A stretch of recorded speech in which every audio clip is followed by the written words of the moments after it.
Hey, what's going on? I want to talk to y'all about some severe withdrawal symptoms of Demerol.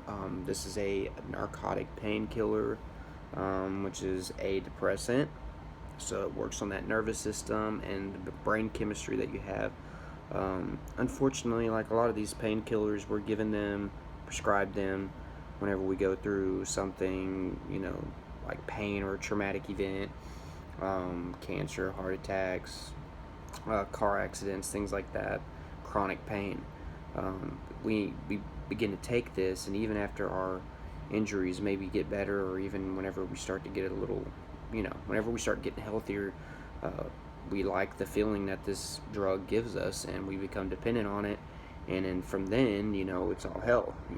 Now you're addicted to a painkiller, and your body's so used to that euphoria and good feeling that you're getting. So but these have long-term negative effects. So if you're doing this and you're wanting to quit, or if you're thinking about quitting, congratulations, that's the first step. Going to a doctor is the next step to figure out which treatment options are best for you, because it's not always a good idea to go cold turkey on your own. All right, so generally these symptoms are not life-threatening. There's always special cases where they can be, especially with heart problems and seizures sometimes that people get with withdrawal. But generally, these are not life-threatening, but you still want to be under the care of somebody that knows what they're doing. All right, so let me go through some of these physical symptoms, which peak usually about 12 to 24 hours in, and probably start to subside after 3 or 4 days. But some of these effects can last up to a month, as we all know with withdrawal.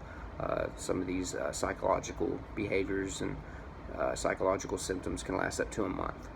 So let me get into this. These are kind of similar to morphine and some of the other painkillers. They're all in that same category, but my goal on this channel is to outreach everybody that has certain addictions. So some of these physical ones are nausea and vomiting, sweating, runny nose, tightness of the chest, shortness of breath, high blood pressure, muscle aches. Now with these aches and pains and the watering of your eyes and runny nose and stuff, many people have described coming off of a painkiller as having a cold, or excuse me, having a flu. So that's more extreme than a cold. The flu, if you've ever had it, you get these aches and pains, and basically your body is just draining. So that's just your body kind of getting rid of the toxins and doing the best it can. Now tremors and things like that you might get. Your nervous system is kind of overloaded and in shock because it's not used to working like that. It's usually being depressed by this narcotic that you're taking. So whenever you stop doing that, your nervous system gets a little over hype, if you will. So that's why it's always a good idea to be in a treatment center, get that extra help that you need. All right, some of the other things that you may be dealing with, more of the behavioral symptoms, these can last a little bit longer. Insomnia is another one that whenever you quit any drug, you're going to have trouble going to sleep at night, and that could be one of the longer lasting ones. And a lot of people end up going back to using because they're tired of the no sleep. Trust me, after you get through this for a month or two, the sleep will come and you'll start getting better sleep than you've ever gotten in your life. Some other stuff, paranoia, irritability, agitation, things like that.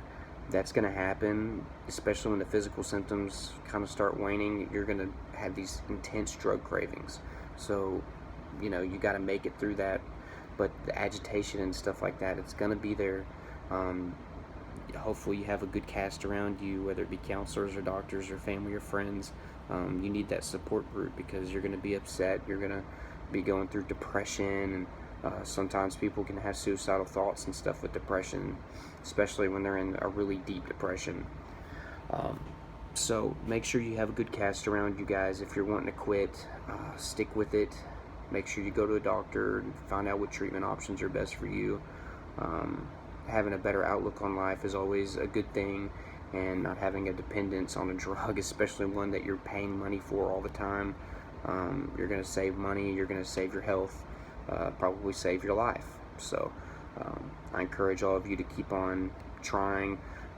Go to my channel. I have a lot of other videos on alcohol and drug addictions, also with ways to beat and overcome your anxiety and depression issues. So like this video, leave me a comment down below if you've ever gone through Demerol withdrawal, or if you've ever been treated or have had an addiction.